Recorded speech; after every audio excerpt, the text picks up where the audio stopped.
आप देख रहे हैं न्यूज स्केल लाइव और ये है हमारा विशेष कार्यक्रम प्रसंग वर्ष।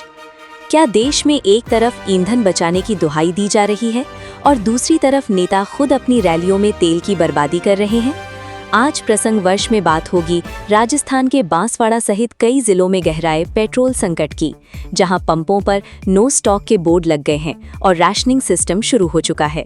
साथ ही जांच में नोजल से तेल चोरी का बड़ा खुलासा हुआ है। वहीं राजस्थान में ही एक विधायक ने खुद पर पेट्रोल छिड़ककर माचिस मांग ली, जिससे समर्थकों में हड़कंप मच गया। उत्तर प्रदेश और बिहार की सियासी गर्माहट। बात उत्तर प्रदेश की भी होगी, जहां सड़क पर नमाज रोकने के सीएम योगी आदित्यनाथ के कड़े रुख पर सपा प्रमुख अखिलेश यादव ने तीखा पलटवार किया है। और आखिर में बात बिहार की। क्या बिहार में अब वाकई इलेक्टेड नहीं बल्कि सिलेक्टेड सीएम की परंपरा चल पड़ी है? इन सभी सुलगते और गंभीर मुद्दों का बेबाक विश्लेषण करेंगे वरिष्ठ पत्रकार रमेश शर्मा। तो जुड़े रहिए न्यूज स्केल लाइव के साथ, भरोसे की पहचान। नमस्कार, प्रसंगर्ष में आप सभी का स्वागत है। प्रसंगर्ष में बात करेंगे आज उस मसले की जो राजनीति से भी ज्यादा बढ़ के चल रहा है। यानी कि हमेशा राजनीति की बातें होती है, लेकिन राजनीति की बात भी करेंगे आज, लेकिन कुल मिलाकर के बात करनी पड़ेगी कि राजनीति से भी बढ़कर देश में कौन सा मुद्दा ज्यादा बढ़ के चल रहा है। और मैं क्या कहना चाह रहा हूँ उसका संकेत आपको मिल गया होगा, क्योंकि पेट्रोल को लेकर के, डीजल को लेकर के, चाहे कृत्रिम को व्यवस्था बता दीजिए या वास्तविकता बता दीजिए या क्या कुछ होने वाला, एक संशय की स्थिति को समझ लीजिए। यह तो निश्चित था कि युद्ध के दौरान जिस प्रकार से ईंधन के लेन देन के मामले में जिस प्रकार से रोक लगाना, वापस जारी करना, सीज करना, इस तरह की जो हुई थी, इससे स्पष्ट रूप से ये तो नजर आ रहा था कि पेट्रोल और डीजल की कमी बनेगी, एलपीजी गैस की भी बनेगी। लेकिन इसको लेकर के बार बार ये कहा गया कि हमारे पास में स्टॉक है, इसकी कोई समस्या नहीं होगी, और ये भी कहा गया कि दाम नहीं बढ़ाए जाएंगे। लेकिन दाम बढ़ाना इसलिए वाजिब है कि हमारे जो पड़ोसी देश हैं, हमारे यहाँ तो अभी 2 किस्तों में बढ़ाए, एक बार 3 रुपए बढ़ाए, अभी 90 पैसे और ऐसे कुछ और बढ़ाए। मतलब कुल मिलाकर के देखा जाए तो 4 रुपए के आसपास बढ़ाए। लेकिन जो हमारे आसपास के देश हैं, पाकिस्तान की बात कर लीजिए, बांग्लादेश की बात कर लीजिए, नेपाल की बात कर लीजिए, श्रीलंका की बात कर लीजिए, तो वहां तो 30 से 40-50% तक भाव बढ़ा गए। लेकिन स्थिति स्पष्ट है कि भाव बढ़ाने है तो बढ़ाने, क्या दिक्कत है उसमें? यहाँ प्रधानमंत्री ने कहा था कि आप बचत कीजिए। बचत को लेकर के ये मामला विवाद का बना, और जैसे ही प्रधानमंत्री ने भारत के अपने निवासियों से यह अपील की कि अपने को पेट्रोल डीजल को कम खपत करनी है, सरकारी तौर पर कई तरह की घोषणाएं की गई। मंत्रियों ने की, कोई ई रिक्शा में जा रहे हैं, कोई ट्रेन में बैठ के जा रहे हैं, रेल की सवारी कर रहे हैं, कोई साइकिल लेकर के जा रहे हैं, जत्था भी साइकिल पे जा रहे हैं, और पुलिस बेड़ा भी साइकिल पर निकल रहा है। लेकिन सोचने वाली बात यह है कि क्या पुलिस साइकिल पर जाएगी तो अपराधियों को पकड़ने में सफल हो पाएगी? अपराधियों के पास में तो वाहन है, साइकिल पर तो ये इस तरह की ड्रामाबाजी करने से बजाय तो कुल मिलाकर के स्थिति क्या है उसको स्पष्ट करना चाहिए ना। और इसका प्रमाण अब देख लीजिए। एक तरफ जहां पेट्रोल डीजल के संकट की बात आ रही है, तो आपने भी देखा होगा, मैंने भी टीवी पर भी देखा, अखबारों में भी पढ़ा है कि कुछ जिलों के अंदर पेट्रोल पंप के मालिकों द्वारा बेईमानी करती पकड़ी गई। ताज्जुब की बात देखिए आप, मैं बहुत कुछ कहना चाहता हूं, मिलावटखोरों की कोई कमी नहीं है हिंदुस्तान के अंदर। तरबूज जैसी चीजों के अंदर उन्होंने जिस प्रकार के इंजेक्शन लगाए और जिस प्रकार से 5 लोगों की मौत हुई, शर्मनाक बात है।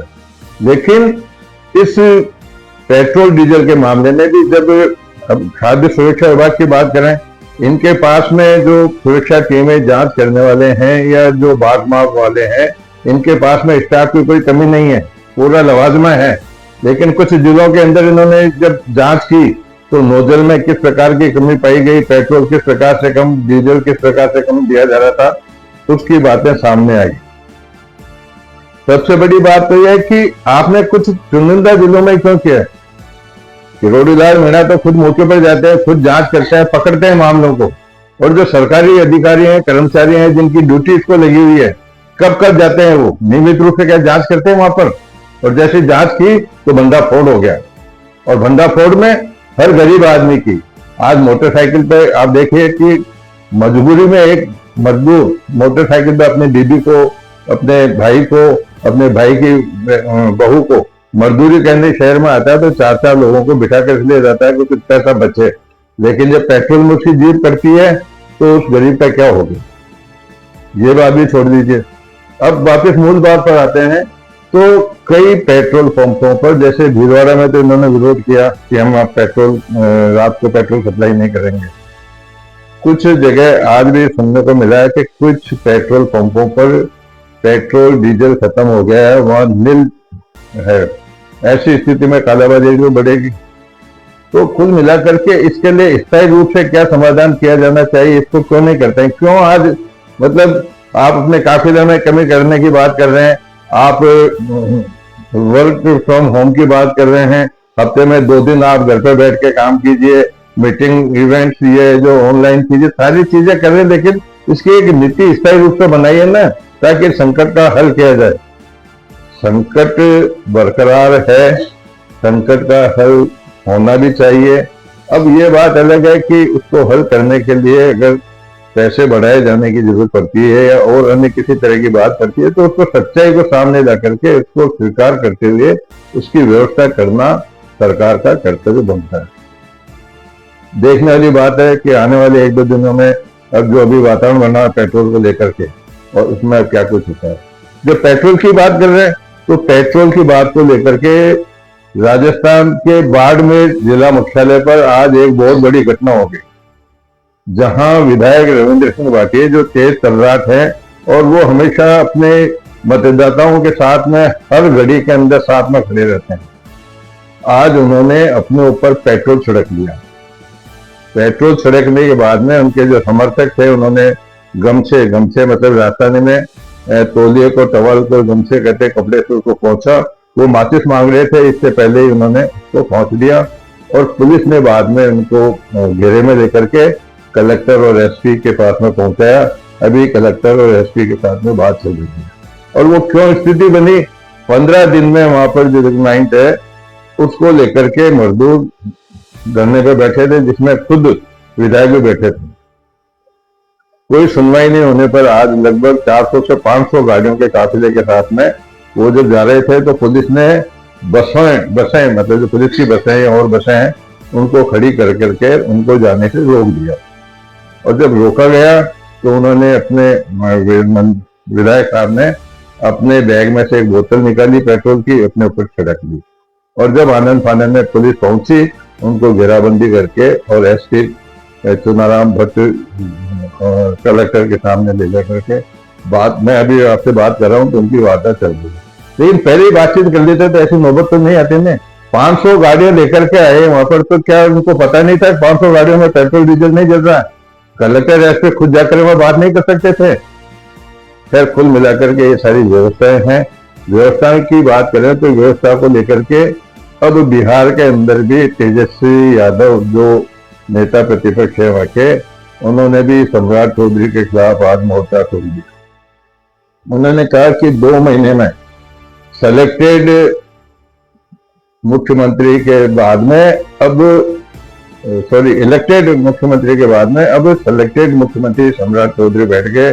ये महिलाओं के रक्षा की बात करते हैं, लेकिन उन्होंने दावा किया कि इनके मुख्यमंत्री बनने के बावजूद भी नियमित रूप से महिलाओं के साथ में अत्याचार हो रहे, नियमित रूप से रोज। उन्होंने कई बात भी कही कि मैं इस तरह की जानकारी भी दे सकता हूँ। ये राजनीति है या राजनीति नहीं है? लेकिन उन्होंने आरोप ये भी लगाया कि जो कई जिम्मेदार अधिकारी या नेता हैं उनके ऊपर भी कई तरह के आरोप लगे हुए हैं। हो सकता है कि तेजस्वी यादव पर भी आरोप लगे हुए हों, लेकिन आरोप लगाना एक हंसी मजाक है, जबान से ही तो आरोप लगाना है। सच्चाई क्या है क्या नहीं है ये बातें अलग है, लेकिन बिहार में इस तरह की बातें चल रही हैं। वहीं कल मैंने आपको बताया था कि उत्तर प्रदेश के मुख्यमंत्री योगी ने कहा था कि सड़क पर नमाज नहीं पढ़ने दी जाएगी, और आज अखिलेश यादव ने उसका पलटवार किया कि क्यों नहीं पढ़ने दी जाएगी? जब जगह नहीं है तो क्या वो पढ़ेंगे नहीं वहां पर? वो उनका भी तो धर्म है, उनको पढ़ने से क्यों रोका जा रहा है? और अगर वो सड़क पर पढ़ रहे हैं तो इससे क्या बिगड़ जाएगा? मतलब कुल मिलाकर के हमारी राजनीति है कि पक्ष चाहेगा तो विपक्ष विरोध करेगा, विपक्ष चाहेगा तो पक्ष उसका विरोध करेगा। ये राजनीति है, राजनीति कभी समाप्त नहीं हो सकती। चिरकाल से राजनीति चल रही है, चिरकाल से राजनीति चल रही है, जिसका समाप्त होना नहीं नहीं नहीं संभव है। लेकिन राजनीति है, राजनीति चलती रहेगी इसी तरह। कुल मिलाकर के आज के प्रसंग में यही मुख्य रूप से जो बातें थी, जो मेरी जानकारी में थी, जिनको आप तक पहुंचाने के लिए मैंने प्रयास किया है। लेकिन मैं आपसे ये भी निवेदन कर रहा हूँ कि मैं क्या कुछ कह रहा हूँ उस पर आप अपने कमेंट भी किया कीजिए, ताकि इसमें कोई सुधार की गुंजाइश हो तो सुधार किया जा सके। तो ये सारी चीजें हैं वो आपको इसमें देखनी पड़ेगी, क्योंकि प्रसंगवश आपका अपना है। पिछले 2 साल से अधिक समय से मैं नियमित रूप से इसका प्रसारण आपके सामने कर रहा हूँ।